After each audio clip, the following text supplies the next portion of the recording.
Your morning is what determines how the rest of your day is going to go. Most people don't fail their day at night, they fail it within the first hour of the day. I used to think morning routines were so corny, like the whole idea of waking up early, trying to become your best self before the sun rose sounded so extra. If you told me a few years ago to wake up early to dedicate more time to my morning, I would have looked at you like Ellie from The Last of Us. Like, bro, what is this guy talking about? Waking up early is hard enough in and of itself, but you're telling me to wake up earlier? But the answer is you have to, bro. You have to have a solid routine in place, and I finally saw the need to dedicate enough time for myself in the morning to establish a good foundation for the day. I didn't realize it for the longest time, but the way I was starting my mornings was screwing me over. I was creating this digital brain fog over myself off the wake up. There were so many days where I would hit snooze 4 to 5 times, finally wake up and immediately grab my phone to start doom scrolling. One video turned to 10 videos turned to 20. Next thing I know, I'm late for what I have to do and I'm rushing to get ready. Barely awake and already feeling stressed out. I was using distractions to delay the inevitable day that I had set up for me. Like, if you wake up in the morning and the first thing you do is grab your phone to start scrolling social media, your day is clipped, bro. Did you even try to have a good day? Nah, instead you just woke up and immediately started tugging your shit. Our brains have been rewired so much from technology, we feel the need to have some sort of background noise. We avoid the fear of listening to our own thoughts, and doing that when you haven't even crawled out of bed yet is crazy, crazy work. Like, yeah, no wonder I'm having unstable days. I was off the wake up putting my brain in a reactive state instead of a proactive one. The problem that I realized I was suffering from was waking up and having no clear direction for the day. The morning routine that you establish doesn't have to be perfect by any means, but the goal is to eliminate anything putting a handicap on you after you wake up. I want to have control over my brain, so I built a routine around 3 main things. And the first one's the easiest by far. Now, before we get into it, I'm not trying to come across as some self-help Chad, but speaking from personal experience, I am so dead ass when I say, I wish I knew these things sooner in my life. The easiest thing to do to start your day is to go for morning walks. It allows you to set your circadian rhythm and it gets you physically moving. Your circadian rhythm is essentially your internal clock. It modulates many bodily functions that I'm not smart enough to fully understand, so I'm not even going to try and get into it fully. But it's something that impacts how you feel when you wake up and your energy throughout the day. The most powerful way to regulate this is getting sunlight in your eyes as soon as possible. Now, obviously, don't go outside and stare into the sun like a dumbass, but getting sunlight in the morning produces a boost in cortisol that helps you feel awake, and that carries throughout the day.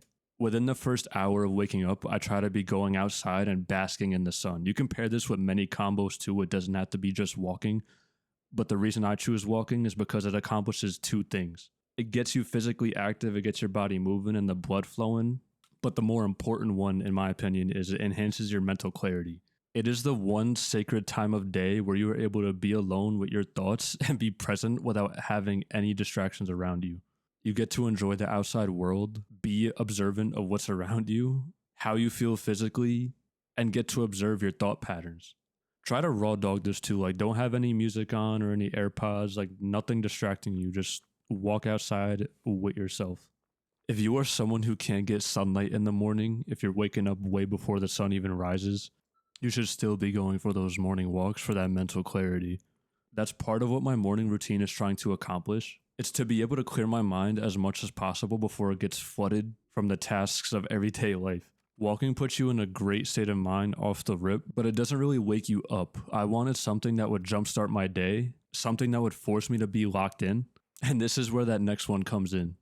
Now, I know how cliche this is going to sound, but the one non-negotiable thing I do every morning, no matter what, is cold plunging. Before you click off, bro, hear me out. When I first came across cold plunging, I was wondering why would someone want to freeze themselves in the morning? Again, I thought it was one of those corny ass guru routines. Like, bro, what are these scientists and self gurus coming up with nowadays? It sounded like torture, and it low key is. But once you do it on a regular basis, I swear it becomes therapy. There's a reason they call it cold exposure therapy. Like, this has been a thing for thousands of years, all the way back to the Egyptians, Romans, and Greeks. They would use cold exposure therapy for health benefits, immune system benefits, and pain relief. There is a plethora of physical benefits to cold exposure, but the main thing for me, again, it has to do with that mental clarity. If you know, you know. The Iceman himself, Wim Hof, once said that if you don't go into the cold will come to you, bro. I've never heard bigger facts spoken in my life. If you avoid the difficult problems or confrontations throughout your day, eventually they're gonna get on your ass. Being exposed to extreme cold water, your brain naturally goes into fight or flight. Your adrenaline spikes, your body gets tense. The only thing that you can think of is get me the fuck out of here. It is freezing. But this is where that value comes from. This response from your brain allows you to practice being in control of your mind. If you are able to hone in on pushing through the pain and not thinking about when can I leave the cold, acknowledging that it's cold but you're going to fight through it regardless, it almost turns into meditation. I don't know how to explain it. Focusing on controlling your breathing, slowing your heart rate down in an uncomfortable situation, your mind will be so clear afterwards. The peace I feel after a cold plunge is gratifying as fuck. This ties in with the idea that having a good morning routine will make the day way easier, because doing the hardest part of your day first thing in the morning off rip, everything else thrown at you will feel effortless. And look, if you're sitting here watching this thinking, yeah, I'm not doing all that. I used to think the same thing, bro. I get it. I would have clicked off this video already. You don't need to do everything I'm saying in this video, but you need to stop doing the things that are self-sabotaging you. If there was one thing I'd want you to take away from this video, it would be cold plunging. Just trust me, bro. Like, just give it a try next time you wake up in the morning. Next time you get in that shower, do your normal shower, do your normal routine, but once you get towards the end of it, turn that shit as cold as possible and sit there for 1 to 2 minutes and see how you react. It's about pushing through something when your brain is telling you not to. The beauty of that is we could take this to a whole nother level with working out. Now, for me, working out early in the morning isn't even about getting in shape. Like, I don't give a fuck about all that. It's more about proving something to yourself. Going on a walk, that's calm. That's nothing crazy. Cold plunge, it's intense, but it's quick. It can last 2 to 5 minutes. Working out, that's the part of the morning where every part of your brain is telling you, yo, let's skip this today. Like, fuck this. I can do it later. It's not that deep. If I miss 1 day of working out, it's not a big deal. That's exactly why I do it. Because if I could win that internal argument with myself first thing in the morning, the rest of the day is clipped. Like, I'm on my shit. There's no excuses to be made after that. Doing that with cold plunging, I conquered the hardest part of my day. Everything else after that, light work.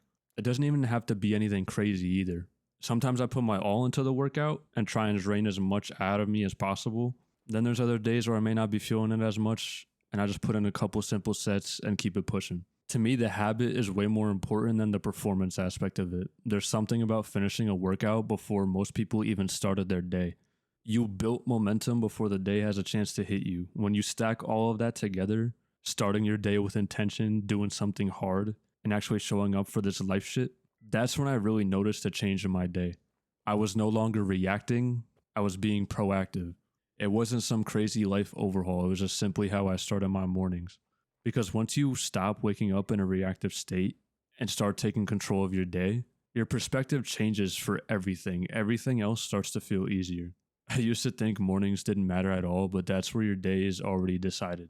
The question I would ask yourself is, what are you doing to start the day? And tomorrow when you wake up, pay attention to what you're actually doing. Are you reaching for that phone first thing off the rip? Are you snoozing your alarm? Are you actually getting out of bed and starting the day? If you made it this far in the video, I appreciate you. If this helped you or you got something out of it, let me know in the comments, and I'll catch you guys in the next video. Peace.